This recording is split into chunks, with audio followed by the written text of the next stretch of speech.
Hemelse Vader, ons is hier want ons wil so graag aan U al die lof en die eer bring wat U toekom. Here, dankie dat ons U kinders mag wees en kan weet dat ons U kinders is van die enigste ware God, die lewende God. Die God wat nou betrokke is by ons elkeen se lewens. Here, maar maak dit ook vanoggend stil in ons gemoed, stil in ons gedagtes.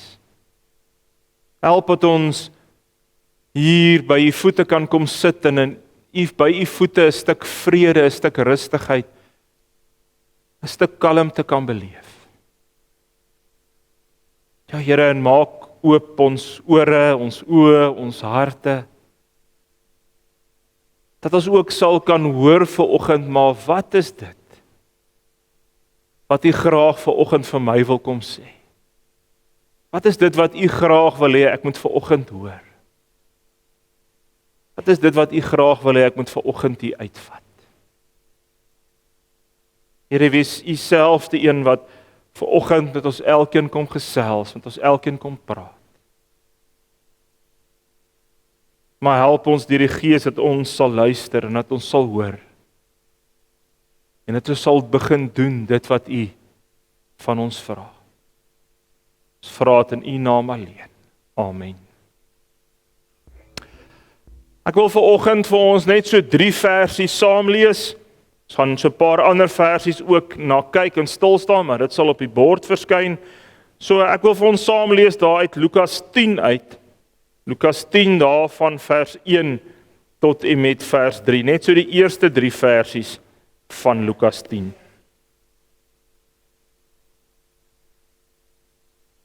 Net so vinnig, miskien net kortliks die agtergrond. Ons sien daar in Lukas 9 het Jesus die 12 apostels, 12 disippels, maar besonder die 12 apostels uitgestuur. En nou vind ons hier waar Jesus 72 ander disippels, 72 van die ander mense wat hom ook gevolg het, ook uitstuur. En ek wil net vir ons die eerste 3 versies lees. Hierdie is so ryk teks, ons kan vir ure by die hele teks stil staan, maar ons klem en ons fokus vanoggend is hier by die eerste 3 verse. Daarna het die Here 72 ander aangewys en hulle 2 voor hom uitgestuur, na elke dorp en plek waarheen hy van plan was om te gaan.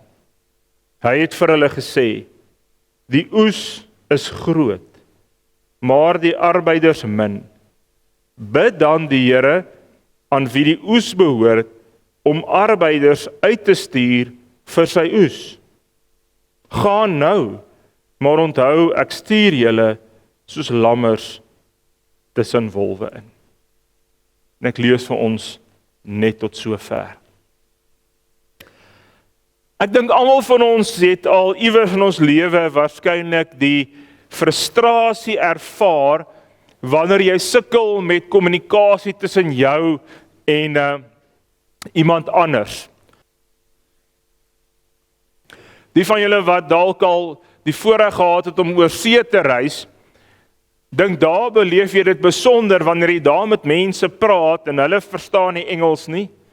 So jy kan nie met Engels kommunikeer nie. Nou probeer jy met hulle kommunikeer, maar julle het nie 'n gemeenskaplike taal wat beide verstaan nie. En dan gaan dit moeilik en dan is dit 'n gesukkel om te kan kommunikeer. Nou baie keer slaan hy oor na handgebaar om te probeer te verduidelik wat soek jy en hulle probeer vir jou verduidelik waar hulle dink dit is en wat hulle dink jy wil hê. En ons almal weet dit, as 'n babatjie klein is, dan is dit altyd moeilik want nou huil hy en as jy nog nie al 'n entjie in is saam met hierdie babatjie nie, dan weet jy nie hoekom huil hierdie babatjie nie. Dan moet jy begin probeer uitfigure, maar hoekom huil hy? Is hy honger? Is hy doeknat? Kry hy koud? Kry hy warm? Is hy ore seer? Wat gaan aan? Meeste ma's na 'n tydperk kom naand agter en die pa's ook baie keer dan kan hulle vir jou sê maar dis sy hongerhuil of dit is sy huil, hy's ongemaklik of so. Nou dan kom jy naand agter, maar daar's 'n verskil in die huil. Maar aanvanklik is dit moeilik. En kommunikasie is so 'n belangrike ding binne enige binne enige verhoudings. Vir enige verhouding is kommunikasie belangrik, is kommunikasie 'n sleutel. Want dis hoe ons mekaar leer ken, dis hoe ons mekaar leer verstaan. En nou oomblik wanneer dit moeilik is, dan sukkel ons, dan gaan dit swaar as ons nie met mekaar kan kommunikeer nie.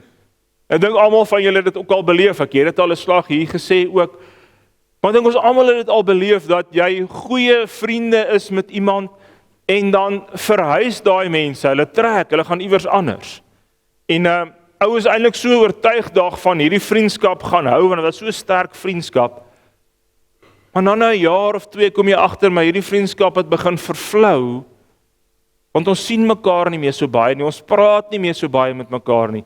En omdat ons nie meer so baie mekaar sien of gesels nie, begin hierdie vriendskap al hoe meer taan. En natuurlik is dit ook van toepassing op ons verhouding met God. Die woordjie gebed is eintlik maar net 'n mooi term wat ons gekies het om te beskryf hoe die verhouding tussen my en God lyk, die gesprek tussen my en God. Dit is eintlik net 'n mooi woordjie om te sê, maar wanneer ek in kommunikasie met God is, wanneer ek met God kommunikeer en God met my kommunikeer, dan noem ons dit gebed. En gebed is so belangrik vir my en jou verhouding met die Here. Dieselfde geld as met ander verhoudings. Hoe minder ek met God kommunikeer, hoe meer gaan my verhouding met God vervlou. En dan lê die skuld nie by God nie, want God nooi ons uit en sê, maar jy kan enige tyd van die dag of nag, maak nie saak waar jy is, jy kan na hom kom en met hom gesels, met hom praat. Maar dan baie keer, dan raak ons te besig in hierdie lewe, en dan maak ons nie genoeg erns met ons kommunikasie met die Here, met ons gesprek met die Here nie. Prof. Adi Barnard het op 'n stadium geskryf en gesê, gebed is die pad waar langs ons lewende verhouding met God bestaan, funksioneer en groei. En ek dink hy het dit baie mooi kortliks saamgevat, né? Gebed is die pad waar langs ons lewende verhouding met God bestaan, funksioneer en groei. Maar waarby ek vanoggend wil uitkom is 'n bietjie 'n ander aspek van kommunikasie. En dit gaan oor dat kommunikasie gewoonlik impliseer dat daar aksie moet plaasvind. Dat daar iets moet gebeur wanneer daar gekommunikeer is. En ek wil sommer nou die werkplek as 'n voorbeeld gebruik. By jou werkplek kan jy die wonderlikste kommunikasie hê. Jy kan die topkommunikasie hê, almal gesels met mekaar, almal verstaan die opdrag, almal weet presies wat moet gebeur.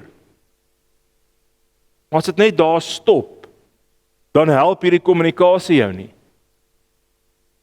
Jy kan die beste kommunikasie hê, maar as dit nie oorgaan na aksie toe nie, dan was jou kommunikasie eintlik nie so regtig effektief nie, alhoewel dit dalk goeie kommunikasie was. Want meeste kommunikasie is daar eintlik 'n verwagting dat daar moet aksie plaasvind. Het sy jy anderster moet dink oor goed, het sy jy anderster moet doen, het sy jy anderster moet praat, maar dis baie keer die doel agter kommunikasie. Het sy dit is dat jy beter moet verstaan, maar dit alles beteken daar's aksie wat plaasvind. Al is dit miskien net aksie in jou brein waaroor jy goed oor moet dink, maar dan moet eintlik aksie dan plaasvind. En dit geld vir alle verhoudings. Dit geld vir ouer-kind verhoudings, dit geld vir ons verhoudings in die werkplek, ons familieverhoudings, ons vriendskapsverhoudings, ons huweliksverhoudings. Oral geld dit eintlik dat kommunikasie eintlik impliseer dat daar iets daarna moet gebeur, dat daar aksie moet wees wat plaasvind. Nou is iets daarvan wat ons van lees hier in Lukas 10 ook. Lukas 10 staan baie keer bekend as die groot sendingopdrag, maar Lukas 10 begin eintlik eers met 'n gebedsopdrag. En dit moet ons baie mooi raak lees. Lukas 10 vers 2 in die 2020 vertaling, hy het vir hulle gesê, die oes is groot, maar die arbeiders is min, daarom moet julle bid tot die Here aan wie die oes behoort, om arbeiders uit te stuur vir sy oes. So ons sien hierso, Hier begin hierdie teks met 'n gebedsopdrag. Bid, want daar's 'n groot oes en die arbeiders is min. En daarom moet jy bid. In hierdie Lukas 10 is hier eintlik 'n paar belangrike aspekte om raak te sien wat oor gebed gaan. En ek wil net so vinnig by 'n paar van hulle kortliks stil staan.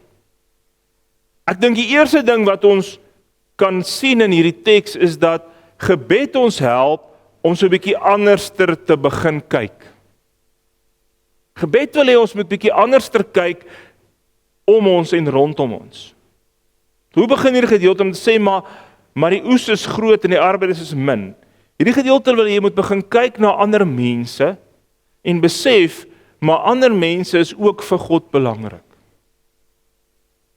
Jy moet kyk na mense wat buite die geloofsgemeenskap staan, wat nie kinders van die Here is nie, en jy moet besef, maar hulle is die oes waarvan Jesus praat. Jesus wil hê jy moet bietjie anderster oplet na die mense om jou.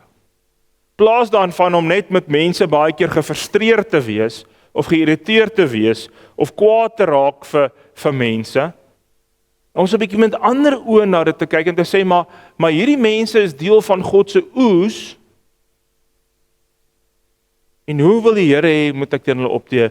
Want die Here wil hê, dat ek moet bid, want dis wat hierdie gedeelte sê, bid dan. Paulus borduur voort op hierdie gedagte daar in 1 Timoteus 2, en ek wil vir ons daar vers 1 en 2 se eerste gedeelte lees van 1 Timoteus 2. Dan skryf Timoteus daar, ek dring daarop aan, dat daar in die eerste plek met smeking, voorbinding en danksegging gebid word vir alle mense, vir die wat regeer en vir almal wat gesag uitoefen.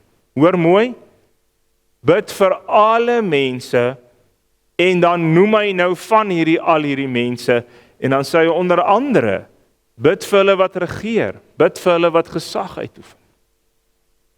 So wat wil hierdie gedeelte kom sê? Hierdie gedeelte wil vir ons kom sê, maar ek moet dalk so 'n bietjie anderster dink oor my gebed, en dat ek moet ook bid vir mense met wie ek nie altyd saamstem nie. Bid vir mense met wie ek nie noodwendig altyd oor die weg kom nie. Hoe groot kan ons impak nie raak as ons klagte luister oor dit wat ons altyd oor kla oor mense en oor die regering en alles, eerder verander in 'n gebedslysie. Plaas daarvan om net te kla, te begin bid, aktief te begin bid oor die goed wat ek oor bekommerd is, die goed wat ek nie mee saamstem nie. In plaas daarvan om maar net altyd te kla oor alles nie.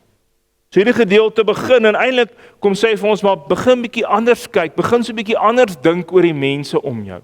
Dink bietjie anders oor die regering en almal wat gesag oor jou uitoefen, die baas by die werk, die mede-kollegas, wie ook al soms miskien dit vir jou nie altyd so maklik maak. Tweedens dink ek kom hierdie gedeelte baie duidelik vir ons sê dat gebed noodsaaklik is en ek wil nie veel daaroor sê nie, want ek dink ons het al reeds baie daaroor gepraat. Gebed is essensieel vir elke gelowige. Maar belangrik dat hierdie teks ons eintlik kom leer en kom sê, maar onthou, gebed moenie net oor jouself gaan nie, moenie net oor jou behoeftes gaan nie. Jy moet vir ander ook bid. En ook bid vir hulle met wie jy nie noodwendig so gemaklik oor die weg kom nie. Want dit was die situasie daar in Efese wanneer Paulus vir Timoteus hierdie brief skryf, het die gemeente dit nie altyd maklik gehad met die regering nie. Hulle in die regering het nie om dieselfde vuur gesit nie. En dan kom sê Paulus, maar in besonder, bid vir hulle. Juis omdat jy nie so gemaklik is nie. Maar dan dink ek die belangrike punt, en dis waarby wat ek by vanoggend by wil stil staan, en dit is dat gebed roep ons op om oor te gaan in aksie. Gebed wil hê dat daar moet aksie plaas, want iets moet gebeur. Ons almal ken seker daai eenvoudige beeld, maar is eintlik so kragtige beeld wat hulle sê, daar's verskillende weergawe, 5 paddas sit op die dam se wal. 3 van die paddas besluit om in die dam in te spring. Hoeveel bly oor op die wal? 5. Want 3 van hulle het nog net besluit, hulle het dit nog nie gedoen nie. Hulle het dit net besluit. En ek dink dis baie keer die dilemma, die probleem met ons gebede. Ons bid baie goed, ons vra baie goed, ons sê baie goed, maar dan hou dit op, dit stop by ons gebed, dit gaan nie oor in aksie nie, dan soos hierdie 5 paddas op die wal, waarvan 3 besluit het om in te spring, maar hulle het nog net besluit, hulle het nog nie gedoen nie. Ek wil sommer so uit my eie familie uit 'n voorbeeld daarvan gebruik, om 'n voorbeeld te noem, 'n praktiese voorbeeld. Een van my familielede is 'n ou jong kerel, en jare terug het hy vreeslik geworstel daarmee, maar hoekom kry hy nie 'n vrou met wie hy kan trou nie? Hoekom kry hy nie 'n lewensmaat nie? En ek het op 'n stadium met hom in gesprek moes gaan of hom sê, maar kyk bietjie hoe jou lewe lyk. Want op daai stadium was hy 'n workaholic. Hy het letterlik 7 dae 'n week werk toe gegaan. 7 dae 'n week was hy by sy werk. Hy het net tussen werk en huis rondgery. Nou en dan winkel toe, maar eintlik min, want hy het op daai stadium nog by iemand anders gebly, 'n ander familielid wat eintlik maar daai werk gedoen het, en dan so nou en dan kerk toe. Sê ek vir hom, maar dis wonderlik dat jy bid en vir die Here vra om vir jou 'n lewensmaat te gee, maar hoe gaan jy jou lewensmaat ontmoet as jy net werk in huis en nêrens kom nie? Want dis 'n tegniese werk wat hy doen, so daar was eintlik geen vrouens, daar is eintlik net mans gewees daai stadium, geen vrouens by die werkplek. So dis wonderlik om te bid en vir die Here te vra, gee vir my lewensmaat, maar dan moet jy ook iets doen en aktief begin uitgaan en op plekke kom waar jy vrouens gaan ontmoet. Want anders gaan jy nie dit kry nie. En dan is dieselfde beginsel so waar van ons gebede. Ons gebede moet oorgaan ook na aksie toe. En daai 3 wat hier gesit het oor die sjokolade. Al 3 het gesê is reg, ons wil sjokolade hê, ons is lus vir sjokolade, ons wil dit hê. En hoeveel keer moes ek vir hulle gesê het, mag, jy kan nie een kry nie. En laat net bly sit. Hulle het nie opgestaan en gestap in die sjokolade, hier kom al wat jy lê nie. En dis so baie keer wat in ons gebede gebeur. Ek bid vir die Here vir goed, ek bid dat die Here vir my goed moet gee, ek bid vir al hierdie goed, maar ek bring nie my kant nie, ek bly daar op die stoel sit. My gebede gaan nie oor in aksie nie, my gebede kry nie skoene, dat dit begin beweeg nie, en in beweging kom nie. En dis iets wat ek dink, hierdie deel ons wil leer. Van wat sê hierdie gedeelte? Hy het vir hulle gesê, die oes is groot, maar die arbeiders min.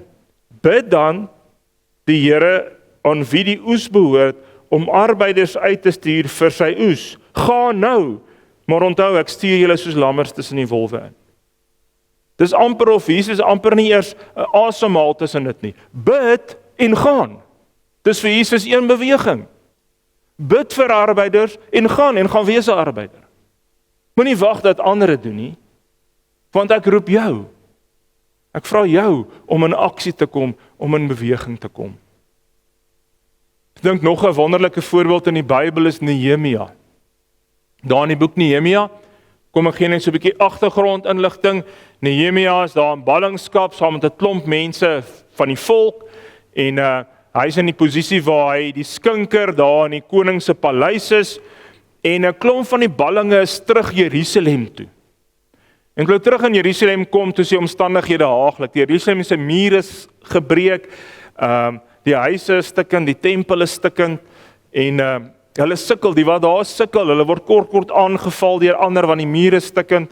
En op 'n stadium na Nehemia 1 sien ons, dan kom daar mense terug van daar, van Nehemia begin met hulle gesels, en begin met hulle praat, hulle sê van, joe, dit gaan sleg met die Judeërs daar, die Israeliete, dit gaan regtig nie goed met die wat teruggekeer het.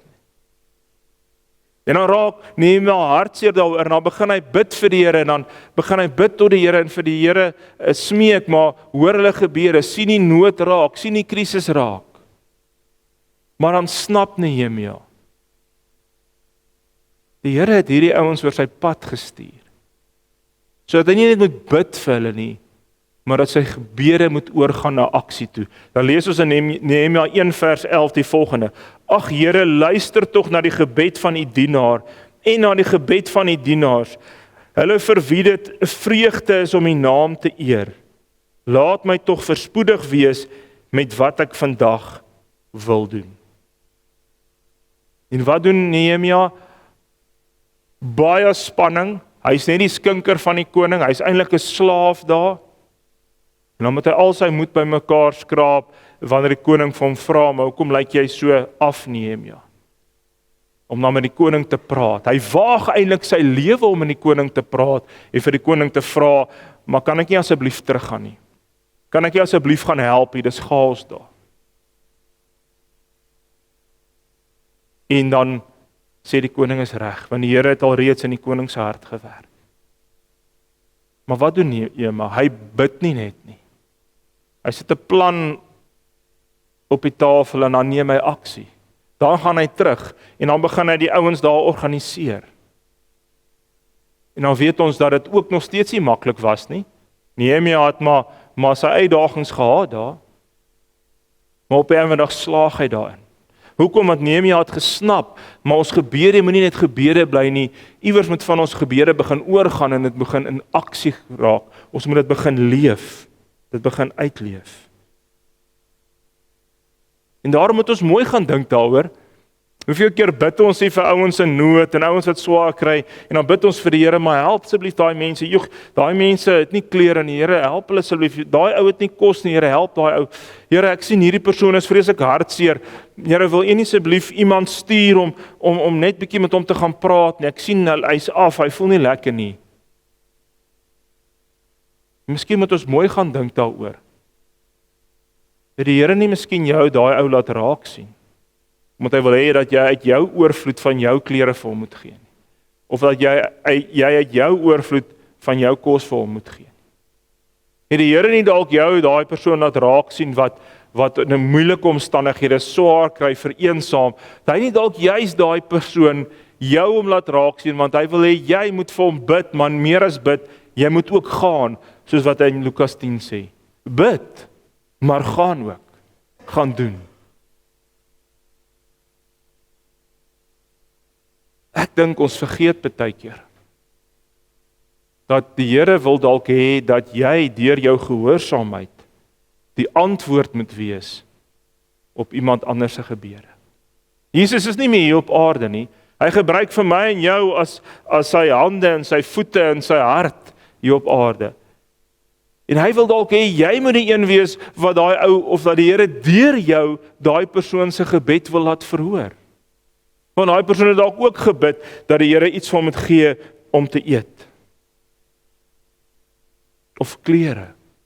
Of gebid en gesê ek is so eensaam, niemand sien my raak nie. En dat die Here juis jou daai persoon laat raak sien, want hy wil hê jy moet na daai persoon toe gaan. En dit is nie altyd so maklik nie. Soms is dit maklik, soos hulle moes net opstaan en die sjokolade gaan haal. Soms is dit moeiliker, soos Nehemia wat dit voor uitdagend was, om dit te moet gaan doen. Maar daarom bring dit by die volgende punt, en dit gaan oor gebed vra vertroue, dat ons regtig op die Here sal vertrou.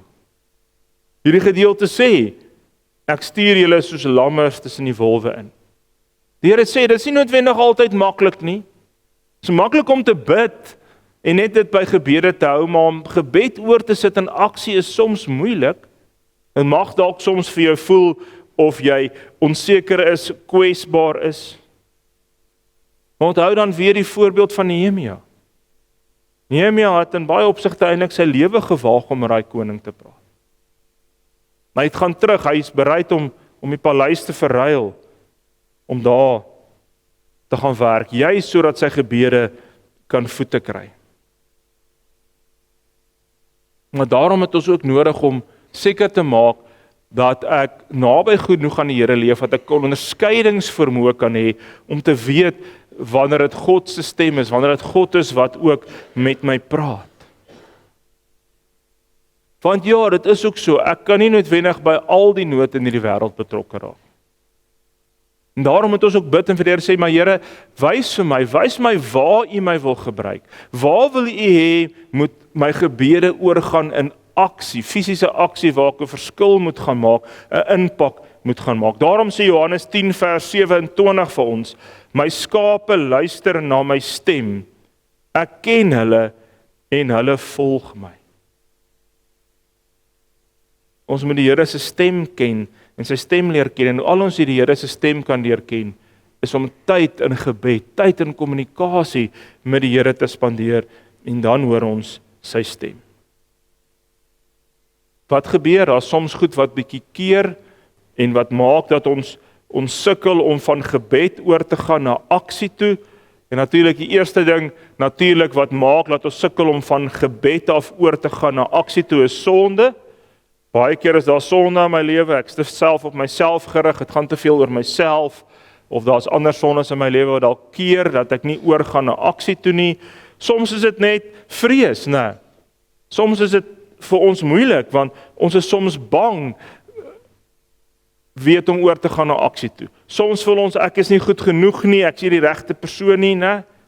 Nehemia moes ook sy vrees oorkom het, om in aksie oor te gaan. Dink aan Moses. Moses het baie duidelik gevoel, maar hy is nie die regte persoon nie. Tog het die Here hom gekies. En daarom moet ons nie toelaat dat vrees ons verlam, dat ons nie van gebede af oorgaan na aksie toe nie.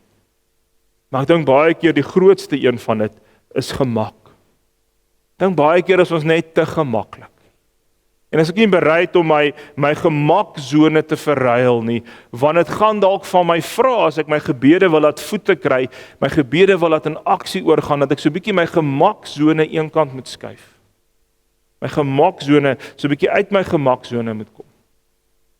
En reg deur die Bybel is voorbeelde van mense wat bereid was om uit hulle gemakzone te kom. Jesus was bereid gewees om die hemel te verruil om hier op die aarde te kom woon tussen ons, terwille van ons.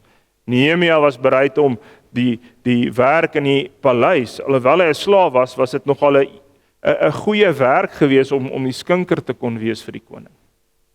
Hy was bereid om dit agter te los om in 'n verwoeste stad te gaan bly, om daai stad te gaan help opbou. En so kan ons aangaan met baie mense in die Bybel, voorbeelde, wat in aksie gegaan het. Ek wil begin afsluit in Jakobus 2 vers 26 sê die volgende: 'n liggaam wat nie asemhaal nie, is dood. So is die geloof wat nie tot dade kom nie, ook dood. En ek dink hierdie is ook van toepassing op ons gebede.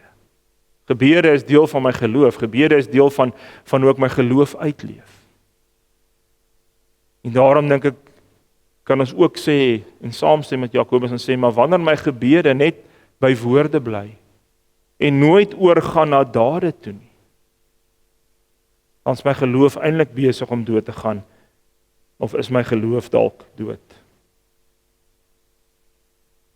Mag my en jou gebede ook asemhaal lewendig wees. Die vraag, dink ek vanoggend, is nie so seer of jy gereeld genoeg bid nie. Die vraag vanoggend is, laat jy jou gebede voete kry. Laat jy toe, laat jou gebede oorgaan in aksie. Kom ons sit net so en dan bid ek vir ons. Dankie Hemelse Vader vir U woord, dankie Here vir die wonderlike wete dat ons enige tyd van die dag of nag, maak nie saak waar ons is nie, maak nie saak waarmee ons besig is nie, dat ons met U in gesprek kan begin tree, met U kan kommunikeer. Maar Here, help ons dat ons sal besef, maar gebed, kommunikasie vra ook baie keer aksie. Vra ook dat ek sal begin anderster doen, anderster sal begin leef, anderster sal begin optree. Vra dat ek sal begin anderster kyk na die wêreld om my. Want soos wat ek vir meer en meer mense begin bid, begin ek anderster oor hulle dink. Begin ek hulle sien as die kinders, as deel van die oes. Here, gee vir ons elkeen die onderskeidingsvermoë, dat ons sal weet, wanneer moet ons gebede oorgaan na aksie toe, wanneer moet my gebede begin voete kry, waar U wil hê ek moet uitreik, na iemand toe wat U in my gedagtes laat kom het. Iemand wat U my laat raak sien het, of iets. Here, help dat ons gebede lewendig sal wees, en dat ons gebede nie maar net 'n klomp woorde en 'n klomp gedagtes sal bly nie. Maar dat ons sal doen wat Jesus sê hier in Johannes 10, wanneer hy sê, bid, maar gaan ook. Nie net bid nie, deel van bid is gaan. En gaan maak 'n verskil. En daarom help ons, Here, dat ons as individue, maar wys ook vir ons as gemeente, hoe en waar U wil hê ons 'n verskil moet gaan maak, hoe U wil hê ons 'n impak moet maak. Here, seën ons en help ons dat ons so sal leef, dat ons tot seën vir ander sal wees. Amen. Ontvang ook die seën van die Here. Die Here sal julle seën en julle beskerm. Die Here sal tot julle redding verskyn en julle genadig wees. Die Here sal julle gebede verhoor en aan elkeen sy vrede gee. Amen.